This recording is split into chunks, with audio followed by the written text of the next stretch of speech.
যে কথা প্রথম দিন থেকে বলেছি, দেশের সঙ্গে যে গরিত অপরাধটা করেছে কোন রাষ্ট্রবাদী দেশপ্রেমিকের এটা করা উচিত। পার্লামেন্টের পাসওয়ার্ড বিদেশে পাচার করেছে, এটা প্রমাণিত। প্রথম পার্লামেন্টের এথিক্স কমিটিতে বিচার হয়েছে, বিচার না করে তো ভারতবর্ষে কিছু হয় না। তৃতীয়ত লোকপালে বিচার হয়েছে, সেখানে প্রমাণ হওয়ার পরে লোকপালই সিবিআইকে এফআইআর রেজিস্টার করার দায়িত্ব দিয়েছে। যেহেতু in exchange of gift or bribe, সেই কারণে মানি লন্ডারিংয়ে ইডিও ঢুকেছে, এ তো স্বাভাবিকভাবে। তাই শুধু সাংসদ পদ রদ করা নয়, এই রকম দেশের সঙ্গে বিশ্বাসঘাতকতা করা মানুষের জেলে স্থান হওয়া উচিত।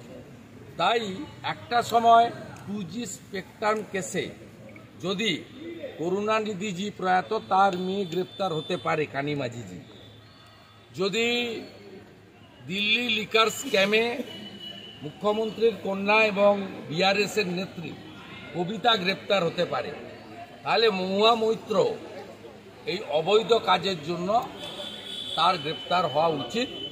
এটা ভারতবর্ষের আইন বলে, আমরা এটাকে সমর্থন করি। আমতলায় আজকে অভিষেক বন্দ্যোপাধ্যায়ের সভা ছিল, তার বেশ কয়েকটা দাবির মধ্যে একটা হচ্ছে এলাকায় 5,000 কোটির তিনি প্রকল্প করেছেন, তারপরও বিভিন্ন বুথে আইএসএফ বিজেপি এরা কেন লিড পাবে? যদি লিড পায় তা বন্ধ করতে হবে। লুট করলেই লিড পাবে না, লুট যদি না হয় উনি লিড পাবেন না। উনার বিরুদ্ধে ভোট হবে, কে দাঁড়িয়েছে বড় কথা না।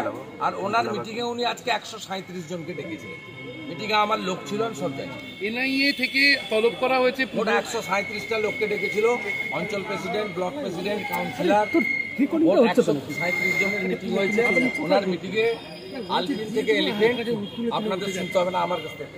তৃণমূলের পক্ষ থেকে বলা হচ্ছে যে 28শে মার্চ এনআইএ এর মাধ্যমে পূর্ব মেদিনীপুরের বিভিন্ন তৃণমূল নেতাকে তলব করা হয়েছে।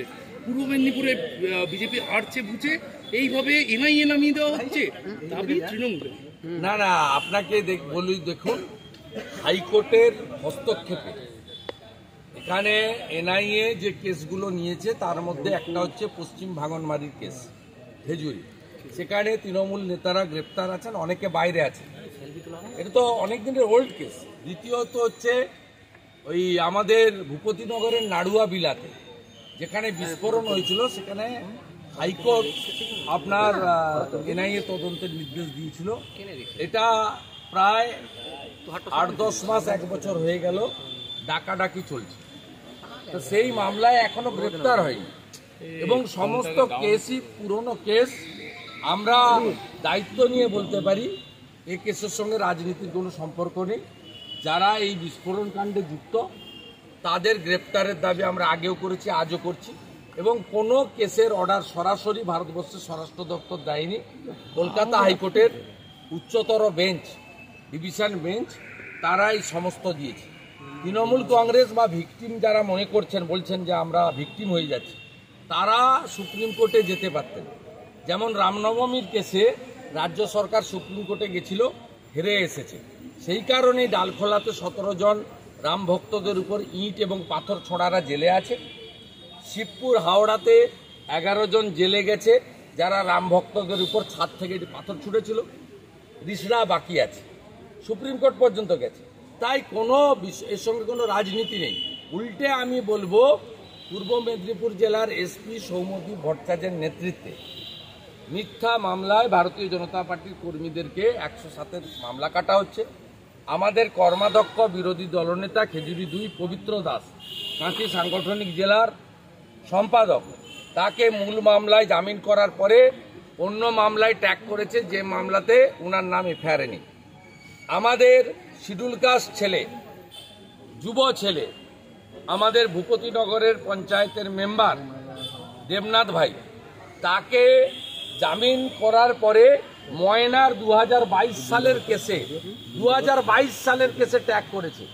আমরাও আগামী সোমবার কলকাতা হাইকোর্টে এই এসপি সৌমদীপ ভট্টাচার্যের বিরুদ্ধে, তার পুলিশের বিরুদ্ধে আমরা একাধিক রিট করতে চলেছি। তৃণমূল কংগ্রেসকে বলবো, ক্ষমতা থাকলে আদালতে গিয়ে লড়াই করুন, সে লড়াই মোকাবিলা আমরা করব। এসব বাজারে গরম করে লাভ নেই। আমরা সমস্ত মিথ্যা মামলা এবং পুলিশি অত্যাচারের বিরুদ্ধে আমরা সব সময় আইনে বাগচা বলুন যে কোনো জায়গায়, এবং ইভিন আমি পর্যন্ত 42টা মামলা করেছেন, হাইকোর্ট সুপ্রিম কোর্ট থেকে আমি প্রোটেকশন নিয়েছি। আপনারা আইনের লড়াই করুন, এইরকম বাজার গরম করা কথা বলা লাভ নেই। আর এই দুটো আসনে কত ভোটে হারবে সীমা পরিসীমা পাবেন না।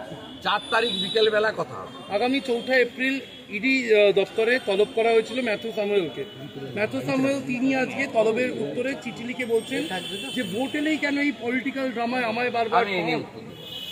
এটা সাবজুডিস ম্যাটার আর অনগোয়িং না না, আপনাকে বলি দেখুন, হাইকোর্টের হস্তক্ষেপে এখানে এনআইএ যে কেসগুলো নিয়েছে তার মধ্যে একটা হচ্ছে পশ্চিম ভাঙনমারির কেস খেজুরি।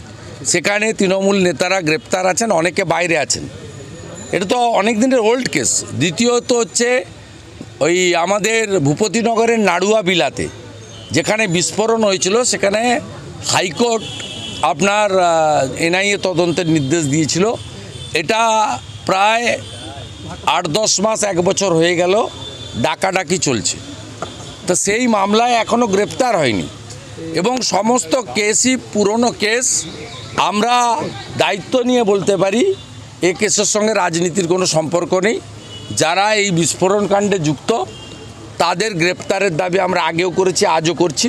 এবং কোনো কেসের অর্ডার সরাসরি ভারতবর্ষের স্বরাষ্ট্র দপ্তর দেয়নি, কলকাতা হাইকোর্টের উচ্চতর বেঞ্চ, ডিভিশন বেঞ্চ, তারা এই সমস্ত দিয়েছে।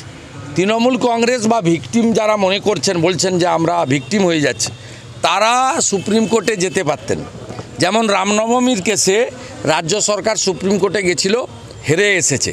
সেই কারণেই ডালখোলাতে 17 জন রাম ভক্তদের উপর ইঁট এবং পাথর ছোঁড়ারা জেলে আছে। শিবপুর হাওড়াতে 11 জন জেলে গেছে যারা রাম ভক্তদের উপর ছাদ থেকে পাথর ছুঁড়েছিল। রিসড়া বাকি আছে, সুপ্রিম কোর্ট পর্যন্ত গেছে। তাই কোনো এর সঙ্গে কোনো রাজনীতি নেই। উল্টে আমি বলবো, পূর্ব মেদিনীপুর জেলার এসপি সৌম্যদীপ ভট্টাচার্যের নেতৃত্বে মিথ্যা মামলায় ভারতীয় জনতা পার্টির কর্মীদেরকে 107-এর মামলা কাটা হচ্ছে। আমাদের কর্মাধ্যক্ষ বিরোধী দলনেতা খেজুরি 2 পবিত্র দাস, কাঁথি সাংগঠনিক জেলার সম্পাদক, তাকে মূল মামলায় জামিন করার পরে অন্য মামলায় ট্যাগ করেছে, যে মামলাতে ওনার নাম এফআইআর নেই। আমাদের শিডিউল কাস্ট ছেলে, যুব ছেলে, আমাদের ভূপতিনগরের পঞ্চায়েতের মেম্বার দেবনাথ ভাই, তাকে জামিন করার পরে ময়নার 2022 সালের কেসে ট্যাগ করেছে।